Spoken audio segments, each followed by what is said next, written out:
ഞങ്ങളെ രക്ഷിക്കണം. ചൈനയെ ഉപയോഗിച്ച് ബലൂചിസ്ഥാനെ നശിപ്പിക്കാൻ പാകിസ്ഥാൻ ശ്രമിക്കുകയാണ്. ഇന്ത്യക്ക് മുന്നിൽ കൈകൂപ്പി ബലൂജ് നേതാവ് മിർ യാർ ബലൂജ്.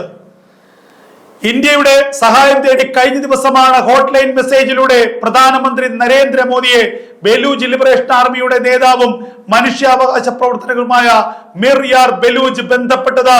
ചൈനീസ് സൈന്യത്തിന്റെ പിന്തുണയോടുകൂടി ചൈനീസ് സൈന്യത്തെ ഉപയോഗിച്ച് ബലൂജ് മേഖലയെ അടിച്ചമർത്താനും ബലൂജ് മേഖലയുടെ പ്രതിരോധം ഇല്ലാതാക്കാനുമുള്ള പാകിസ്ഥാന്റെ ഗൂഢ പദ്ധതിയെ കുറിച്ച് ലോകത്തോട് വിളിച്ചു പറയുകയാണ് ബലൂജ് ലിബറേഷൻ ആർമി നേതാവ്.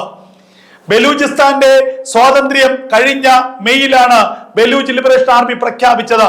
പാകിസ്ഥാനുമായി ഞങ്ങൾക്ക് ഒരു ബന്ധവുമില്ല, പാകിസ്ഥാൻ എന്ന രാജ്യവുമായി ഞങ്ങൾക്ക് ഇനി പുലബന്ധം പോലുമില്ല. ഞങ്ങൾക്ക് സ്വന്തമായ ഒരു ഭരണഘടനയുണ്ട്, ഞങ്ങൾക്ക് സ്വന്തമായ ഒരു സൈന്യമുണ്ട്.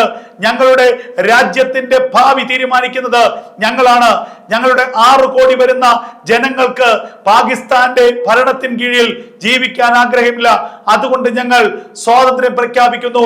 ബലൂജ് എന്ന രാജ്യം അടുത്തിടെ തന്നെ ലോകത്തെ പ്രധാനപ്പെട്ട രാജ്യങ്ങളുമായി നയതന്ത്ര ഉഭയകക്ഷി ബന്ധങ്ങൾ ആരംഭിക്കും. 2026 ജനുവരി മാസം 2ാം വാരത്തിൽ ബലൂജ് റിപ്പബ്ലിക്കിന്റെ വലിയ പ്രഖ്യാപനമാണ് ബലൂജ് ലിബറേഷൻ ആർമി നടത്താൻ പോകുന്നത്.